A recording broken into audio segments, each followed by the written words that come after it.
안녕하십니까. 더불어민주당 신현영입니다. 오늘 기자회견을 통해서 그동안 코로나19 기간 비대면 진료 전면 허용으로 발생한 부작용들을 국민 여러분께 말씀드리고 앞으로 원격 의료와 비대면 진료가 올바로 정책하기 위해 정부의 대책 마련을 촉구하고자 합니다. 오늘 기자회견에 함께 해주신 분들을 소개시켜드리겠습니다. 대한의사협회 이필수 회장님이십니다. 대한약사회 최강은 회장님 참석해 주셨습니다. 네, 안녕하세요. 제가 먼저 회견문을 읽도록 하겠습니다. 감염병 시대를 거치면서 원격 의료, 비대면 진료는 부인할 수 없는 미래 의료의 도구가 되었습니다.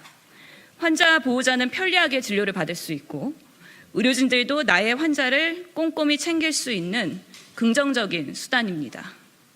하지만 지난 2년간 비대면 진료가 전면 허용되면서 총 360만 건, 총 685억 원의 의료 비용이 발생했고 그 와중에 심각한 상업적, 위법적 행위들이 도를 넘었습니다. 저는 비대면 진료 과정에서 9건의 약사법 위반 사례들이 지자체에서 행정처분과 고발이 진행된 사실을 최근 확인하였습니다. 그 사례를 보여드리겠습니다.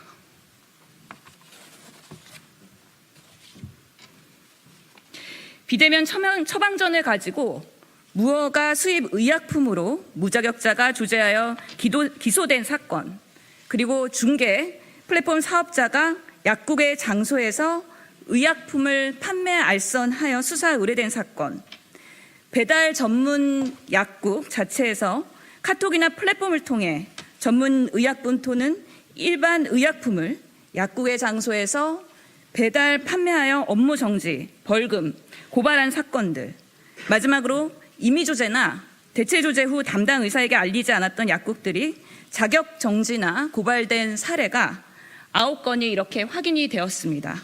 이 자료는 추후에 저희가 보도자료에 첨부해서 보내드릴 예정입니다.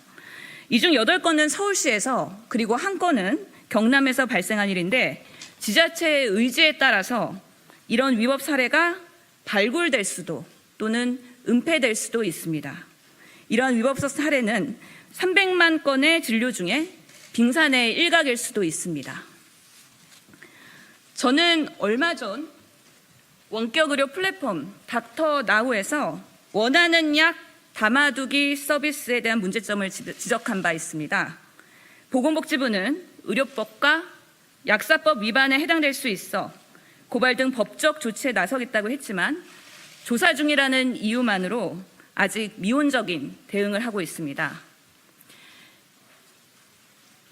이렇듯 정부는 위법 사례를 인지하고 있음에도 불구하고 비대면 진료를 사실상 전면 허용으로 방치해왔습니다. 심지어 초기에는 마약류, 향정신성 의약품을 포함하면서 약물 남용의 시장을 조장한 바가 있습니다. 정부는 문제가 발생하면 가이드라인을 만들겠다고 답하지만 이미 사후 약방문입니다. 감염병 예방법에는 심각 단계 이상의 위기 경보의 경우 필요한 경우에는 한시적 비대면 진료를 허용하고 있습니다. 즉 심각 단계라 하더라도 무조건 비대면 진료를 전면 허용해야 하는 것이 아닙니다. 지금이라도 어떤 경우가 필요한 것인지 기존 비대면 진료에 대한 올바른 평가, 그리고 부작용 사례 확인과 대안 마련, 코로나 확진자와 자가격리자 등 꼭 필요한 경우에 허용되는 범위에 대한 검토가 필요합니다. 윤석열 대통령은 후보 시절 원격 의료를 허용 공약했고 국정과제로도 발표한 바 있습니다. 코로나 장기화되는 시기에 윤석열 정부의 보건복지부 장관 자리는 여전히 공석입니다. 보건의료와 국민 건강에 대한 현 정부의 인식이 이 정도 수준이라는 반증이기도 합니다. 원격 의료 플랫폼을 통해 의료 상담받기, 전문 의약품 골라 담기 등 마치 의료를 쇼핑하듯이 소비하는 행태를 부추기고 자극하는 의료 과잉이 발생하지 않도록 해야 합니다. 그리고 의사 처방, 약사 조제 체계가 무너지지 않도록 대면 진료와 비대면 진료의 통합 체계를 올바로 안착하기 위해서 정부가 적극적으로 나서야 합니다. 꼭 필요한 환자들한테 꼭 필요한 의료가 제공될 수 있는 비대면 시스템 구축하는데 윤석열 정부와 보건복지부의 신속한 대처 기대하겠습니다. 국민 생명과 건강보다 더 급한 것은 없습니다. 이상입니다. 다음은 대한의사협회 이필수 회장님께서 발언해 주시겠습니다.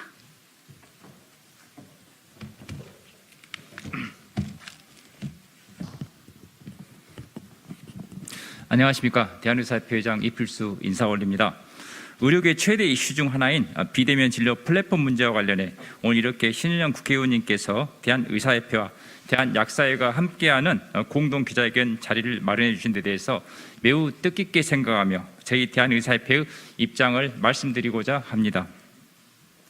정부는 지난 2020년 2월부터 감염병 위기 대응 심각 단계일 때 한해 비대면 진료를 한시적으로 허용해 오고 있으며 국회 역시 2020년 12월 감염병의 예방 및 관리에 관한 법률 개정을 통해 한시적 비대면 진료 후 법률적 근거를 마련해 주었습니다.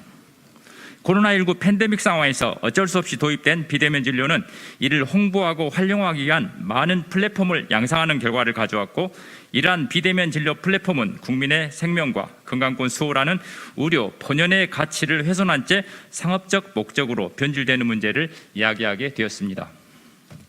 약사법상 광고가 금지된 전문의약품에 대한 광고가 범람하고, 의사의 진찰과 처방이 필요한 전문의약품을 환자가 직접 선택하도록 유도하고, 불법 의료 광고 및 환자 유인 행위를 유도하고, 의료 서비스 및 의약품 오남용 사례가 발생하는 등 수많은 부작용 사례가 발생하고 있습니다.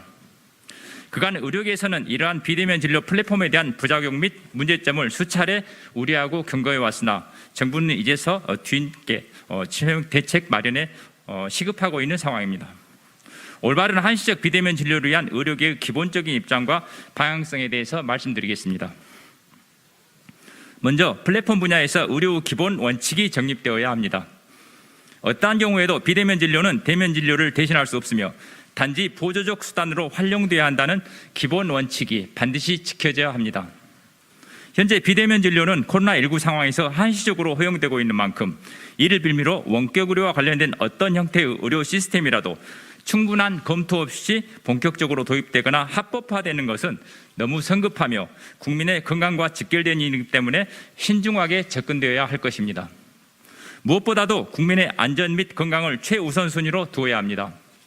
현행 보건의료기본법, 의료법, 약사법 등 의료 관련 법령은 무엇보다도 국민의 건강과 안전을 위해 제정된 법이기 때문에 각 법령에 규정되어 있는 사항은 플랫폼이라 할지라도 당연히 기본적으로 준수되어져야 합니다. 플랫폼을 이용한 의료 시스템의 경우 종종 편리성을 이유로 의료 전제 조건인 안전성, 유효성, 임상적 타당성이라는 기본 요건을 등한시하거나 위협하는 일이 발생하지 않도록 주의해야 합니다. 가령 의약품 부분에서 전문의약품의 경우 관련 의료 법령에서 의사가 질병의 유형, 중증도, 환자 상태 등 복합적으로 고려하여 가장 적합한 상품명으로 약품명으로 처방토록 규정하고 있는 만큼 그만큼 타당한 이유가 있는 것임에도 환자가 특정 약품을 선택하거나 무분별한 대체를 허용하는 것은 대단히 위험하므로 엄격히 관리돼야 합니다. 마지막으로 당부의 말씀을 드리고 마무리하도록 하겠습니다. 플랫폼에 대한 관리 방안 및 가이드라인 마련을 포함해 비대면 진료 후 안정적 제도 마련을 위해서는 국회와 정부 주도 후 일방향적 정책 추진을 지향하고 국회와 정부가 전문가 단체인 대한의사협회와 충분한 논의 과정을 거쳐서 면밀한 검토를 통해 지도 방향을 마련해야 합니다. 현재 비대면 진료 플랫폼에서 발생하고 있는 문제점들을 의협을 포함한 의료계에서도 이미 우려했던 상황입니다. 비대면 진료 플랫폼이 무분별하게 양상되기 전에 의료계, 국회, 정부가 미리 논의하는 절차가 마련되었다면 일정 부분은 미연에 방지가 되었을 것이라고 생각합니다. 대한의사협회도 비대면 진료 플랫폼과 의료 정보 시스템 팽창에 대비하여 올바른 방향 정시를 위해 최근 정보의학 전문위원회를 구성하였습니다.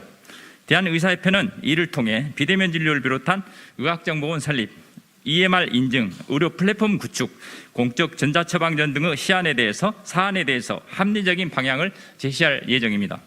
국민을 위한 합리적이고 안전한 의료제도가 설계될 수 있도록 국회와 정부가 전문가 단체인 대한의사협회와 사전에 긴밀히 협조하고 논의할 수 있는 시스템을 마련해 주시기를 다시 한번 부탁드립니다. 감사합니다. 다음은 대한약사회 최강훈 회장님께서 발언해 주시겠습니다.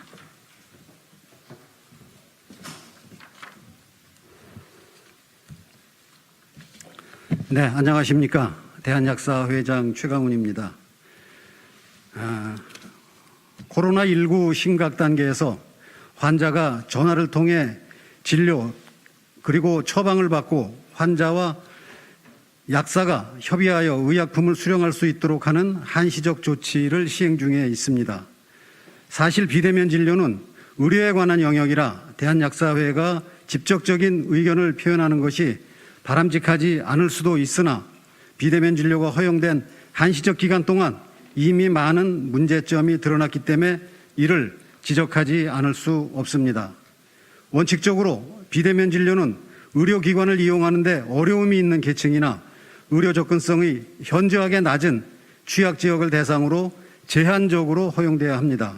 그러나 약사단체가 리서치 전문업체에 의뢰하여 조사한 비대면 진료 어플 이용자 현황을 보면 어플 이용자의 90% 이상이 병원을 방문하는데 어려움이 없는 20대에서 40대로 나타났으며 어플 이용자의 84%가 수도권 및 광역시에 집중되어 있고 의료 접근성이 낮은 군 단위 이하 지역은 오히려 2% 수준에 불과한 것으로 나타났습니다. 모바일 어플리케이션 기반의 비대면 진료 플랫폼 중개업체가 우후죽순으로 등장하여 경쟁이 치열해지다 보니 과도한 진료 조장, 부당 청구, 처방 및 의약품의 오남용 발생, 병의원과 약국 담합행위 조장, 폐쇄형 창고형 약국 등장 등 탈법 운영 등의 많은 부작용이 발생되고 있습니다.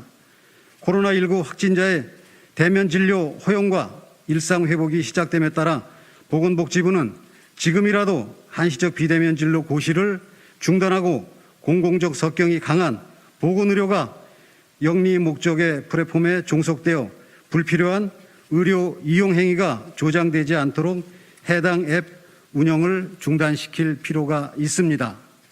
저희 약사회는 앱에 의한 약 배달 문제에 있어서도 현재 상황을 분명히 반대합니다.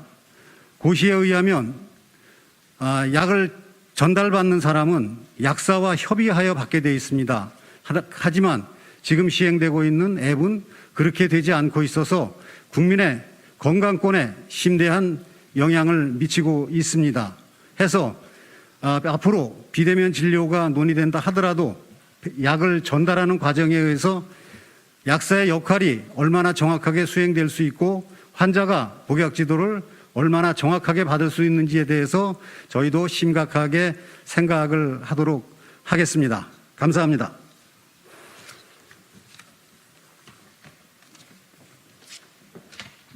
예, 이상으로 대한의사협회와 대한약사회와 함께하는 비대면 진료 기자 간담회를 마치겠습니다. 혹시 추가 질문 있으면 밖에서 받도록 하겠습니다. 감사합니다.